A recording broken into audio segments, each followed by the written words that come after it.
The Empire of Mali. The Empire of Mali is also called the Melestine Empire.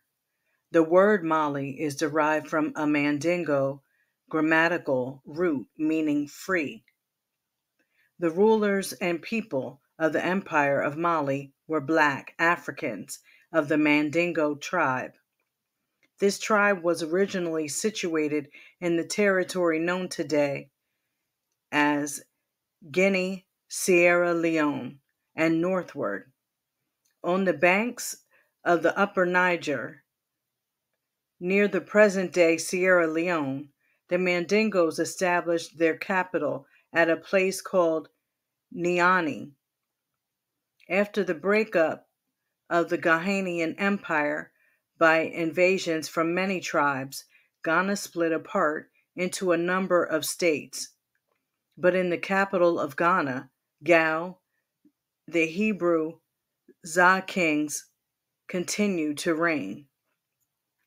Many people who were subject to Ghana proclaimed their independence after chaos set in. The most celebrated of these people were the Mandingos, who established the nucleus of a new empire about the middle of the 13th century, 1240 AD. There are several important factors that we must consider in order to comprehend the rise of Mali. First of all, Mali had received an impetus and significant influence from her predecessor, Ghana, to the north. This influence can be explained in political, economical, and religious ways. The Muslim merchants of the north and the Sahara had their trading centers in the cities of Ghana. The Mandingo traders of Mali traded with the Muslims. In those days, and to some extent today, commerce and religion have operated together. The Mandingo merchants recognized the advantages of the rapidly growing, powerful, influential culture and religion of the Muslims in the north. As a result, the Mandingo merchants played a great part in the transportation of Islam to their people. The Mandingos were a successful agricultural people. They were blessed with the availability of rivers, which they used for irrigation. They grew rice and other staples, which contributed to a rapidly growing population. The people of Mali had enough grain to sell to the people of the Sahara and the north. They developed market towns, which later grew into cities and states. With their trading abilities, their skills, and vigorous energy, Davidson said, the Mandingos became quote unquote rich. Davidson continued, with the collapse of Ghana as an empire, their chance of large political power was open. They grasped it with a sure hand. In dealing with the kings of Mali, the Khalidin is rated as our best authority. He wrote about 1376 AD. The king of Mali, who was rendered credit for the establishment and organization of an imperial system in Mali, was Sundiata. The year that the Mandingo state rose to imperial power is dated from 1240. In this year, a decisive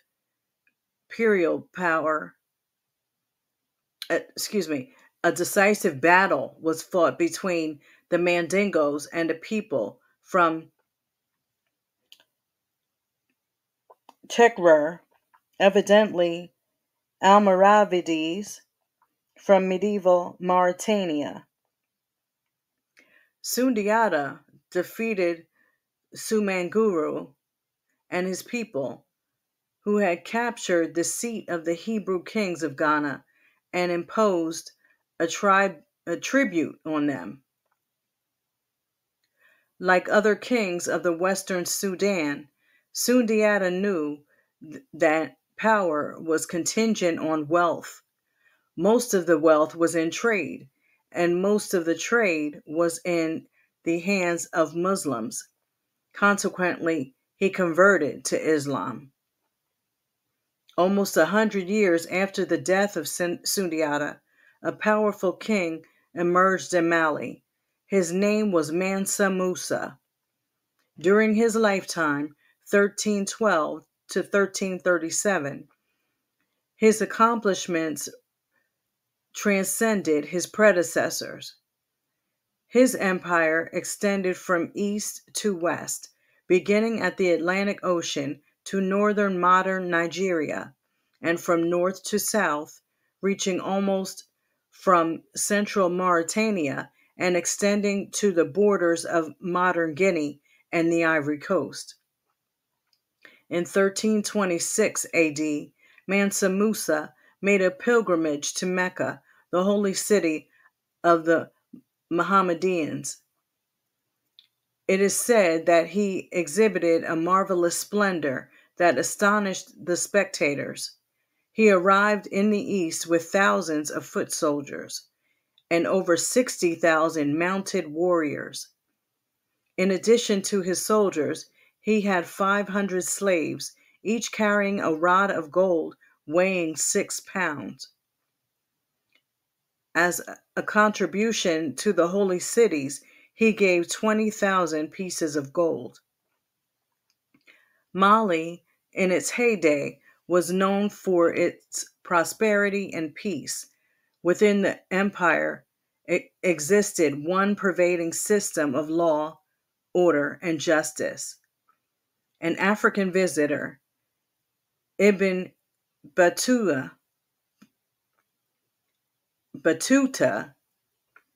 had this to say about the Sudan. The inhabitants had a greater abhorrence of injustice than any other people. Neither the man who travels nor he who stays at home has anything to fear from robbers of men of violence. This fact might seem incredible to those people who think that black men are innately violent. During the lifetime of Mansa Musa, commerce increased on a large scale. The merchants of Mali established relay stations throughout the empire at important centers. These enterprises reached the forest country south of the Senegal and the Niger rivers. Before the time of Mansa Musa, the city of Timbuktu was founded in the latter part of the 11th century. Barth thinks that it was first a small marketplace for the inhabitants of the province of Rad.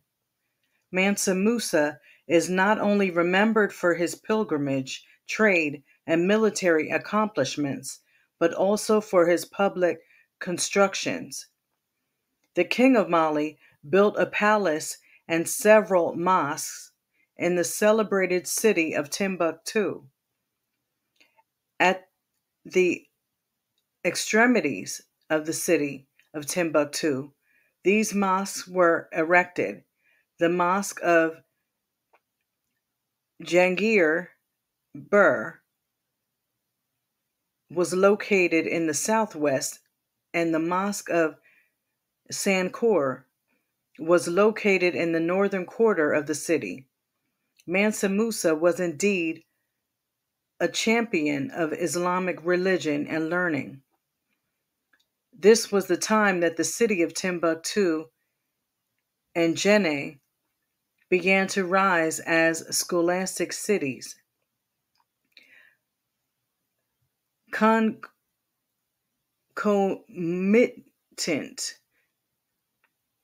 Concomitant, I believe that is, with the Mosque of Sankour was established also in the University of Sankour. This university, during the period of the dynasty of Askia the Great, was acquired acquired a universal reputation as a university of theology, law, philosophy, medicine, history, etc. Before I shall continue, it behooves me to explain to you that the latter empire of Songhay was erected on the foundation of the Empire of Ghana. The only difference was that Songhay was greater in land area, more Islamic, more scholastic, and it terminated with a naive African king. When the Emperor Kankin Musa was on his pilgrimage in Arabia, Sangamandir, the general of Mali, took Gao, the capital of Ghana, or Songhay. Then Kankin Musa returned from Arabia by way of Gao and accepted the capitulation of the King of Ghana and its nobles. Philip St. Laurent, who writes a monthly article on African history, see Tuesday Magazine, for the Philadelphia Bulletin, says that the soldiers of Mali were made prisoners of the ruling family of Dia Soboy. This was the Za Hebrew dynasty. Among these prisoners were Ali Colon, or Kilun, and his brother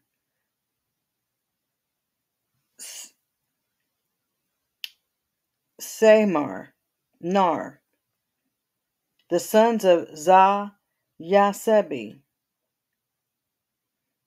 These Hebrew princes were appointed as pages at the court of Mali about 1335 AD. In the meantime, Gao was subjected under the Mali political system, says Davidson, and the Mansa Kanking Musa exacted tribute from its rulers. It was not too long before the princes of the Za dynasty escaped from the court and army of Mali. They organized an army and fought the king of Mali. Ali Colon entertained a profound hatred against the Mali conquerors because they had subjugated his people. In the latter part of the 14th century, the army of Ali Colon, later called Soni, the Liberator, Ali, made attacks on Niani, the capital of Mali. Yearning for independence, Sani Ali desisted in paying tribute to Mali. Because of the exploits of Sani Ali, the Za dynasty of Gao acquired a new appellation. The dynasty after Sani Ali I is called the Sani or Shi dynasty. There were about 17 or 18 Islamic Hebrew kings in this dynasty. The Empire of Songhay. In the year 1464, the 16th Za prince, Zani Ali, took the leadership of Gao and began to build a new empire. Sani Ali attacked many of the neighboring tribes, including the city of Timbuktu, and brought them under this hegemony. For his strength, he did not depend too much on the Muslims of the cities, but primarily on the inhabitants of the countryside. Sani Ali was not even a good Muslim. He adhered to the traditional religion of Gao and the Songhay people. In almost every way, Songhay was a greater empire than Mali. Sani Ali systematized various schemes of organization and administration unknown by his predecessors. He appointed governors over his territories and organized a standing professional army consisting of an echelon, including a navy, on the Niger. The Songhai Empire seems to have begun with Sani Ali I. This was the time of the decline of the Empire of Mali in the year 1350 AD, but the superior vigor of the Songhai Empire did not occur until the time of Askia the Great. Now, pertaining to the temperament of Sani Ali, many writers say that it was uncontrollable. He would put to death many of his important officials and ministers of state, later wishing they were alive. Sani Ali's secretary at this time was a man named El Kader or Sader, for whom Sani Ali had ordered the death penalty because of a contradiction. In the course of time, a book arrived that no one in the king's court could read but El Kader or Sader. Then the king expressed remorse for his rash action. At that juncture, his secretary was brought into his presence. On seeing him, Sani Ali displayed great joy and gave valuable gifts to those who saved him. There was another distinguished officer of the state who survived death in this manner, known by various names such as Muhammad Toure and Abu Bekr, who succeeded Sani Ali as Askia the Great.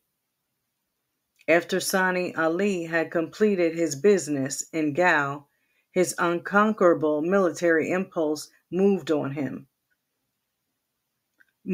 on. He attacked to the east and the west, expanding the empire. His predatory acts acquired for him much booty, but a change of fortune caused his death. When he was crossing the Kani River, he fell into the torrent and was drowned. The body of the great king was prepared and preserved according to the ancient Egyptian custom. This custom consisted of the extraction of the intestines and the insertion of honey. Sani Baro, sometimes called Abu Kabir, succeeded Sani Ali on the throne, but his reign was very short. After the death of Sani Ali, the most distinguished general, Muhammad Toure, plunged the empire into civil war. Muhammad Toure fought Sani Baro at Dangha, and defeated him. Then Baro took refuge at Gao, the capital. Muhammad Toure stopped for a while in order to reorganize his army before resuming the war. After a prolonged and bloody battle, Sani Baro was conquered and forced into exile. When hearing that Muhammad had seized the kingdom from Baro, the daughters of Sani Ali were said to have exclaimed, "Askia, Askia, usurper." As a result of this, Muhammad immediately decreed that he be called by no other name than Askia, and he became known as Muhammad Askia, the founder of a native African dynasty, the last to exist in this part of the Sudan. With the rise of the Askian dynasty, the Sani dynasty of the Black Hebrew kings was terminated about the year 1492 AD. To perpetuate his illegal rule, Muhammad Askia employed political cunning. He became a zealous Muslim and secured the confirmation of the ecclesiastical authorities. He advocated that Mohammedanism should be spread throughout the empire. Askia discharged a group of soothsayers and surrounded himself with theologians. He consulted with them on many important matters. With Askia's urging, the theologians proclaimed a declaration which said Sani Ali was a heretic and that the struggle against Sani Baro was a holy war. About 3 years after the civil war, Askia emulated Mansa Kankan Musa of Mali by undertaking a long pilgrimage to the holy cities in the east. His cavalcade consisted of a vast number of infantrymen and cavaliers. On this pilgrimage was also a retinue of 1,500 princes and chiefs of the empire. While Askia was in Mecca, he spent 100,000 pieces of gold. This was more than any other ruler had spent. In Mecca, he purchased a garden and set up a charitable institution for the people of the Sudan. He gave to the Caliph of Baghdad gifts that astonished the entire court. These contributions surpassed all other kings. The Caliph of Baghdad, Abbasid Motwekel, was immensely impressed with the Askia. With the Caliph's consent, Askia was made his deputy in Sanghay, and as a sign of his authority, the Caliph gave Askia a green fez and a white turban. In Cairo, Egypt, Askia passed many hours among the religious scholars, forming a special acquaintance with a scholar named Esoyunti. It was here in Cairo that Askia accepted many advanced concepts about political science which he put into practice in the Sudan. Askia returned to his homeland with an enlarged mind and many new experiences. He appointed his brother Omar commander of the army, and he began to consolidate the expanding empire initiated by Sani Ali.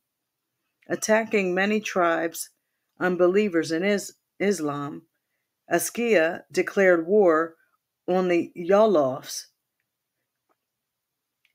and the Masi. At first, he sent an ambassador to the king of the Masi, demanding that the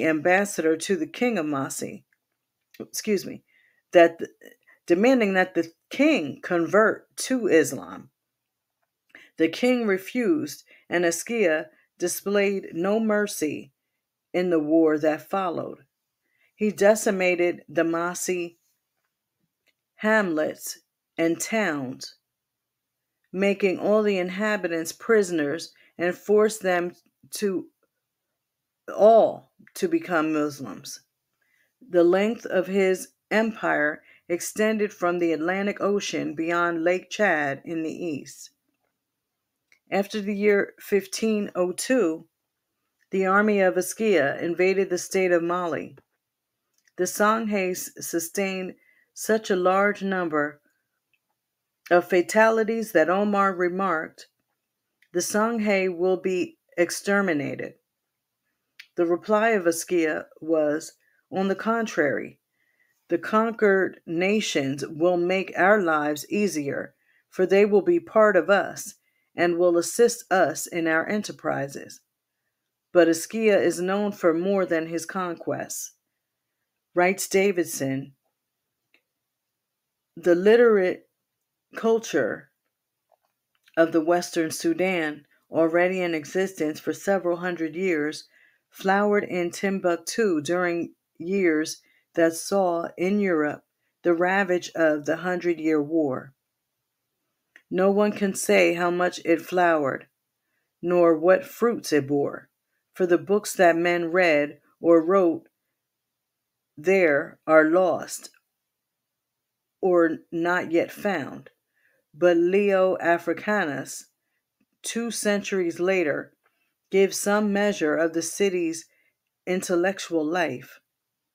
In Timbuktu, he says, there are numerous judges, doctors, and clerics, all receiving good salaries from the king. He pays great respect to men of learning. There is a big demand for books and manuscripts imported from Barbary. More profit is made from the book trade than from any other line of business. The king, of course, was Askia the Great. Whereas Gao was the political capital of the Songhai Empire, Timbuktu was the cultural capital. Many of the students of Timbuktu, Gao, and Janneh were sent to the Muslim universities of North Africa, Spain, and Asia. Also, many learned men, irrespective of nationality, were summoned to stay at the celebrated city of Timbuktu, where money was appropriated for their learning. In order to unite his empire, Askia interlocked the royal families by marriage. Says Dubois, the highest officers of state were either chosen from the royal family or married to its princesses, as were the principal military chiefs, forming a dynastic aristocracy of the greatest importance to national unity. For better administrative organization, Askia set up 4 viceroys in his empire, one in the east around Lake Chad, a second one was in the north around Timbuktu and Gao, a third one was in the northwest, and a fourth in the southwest.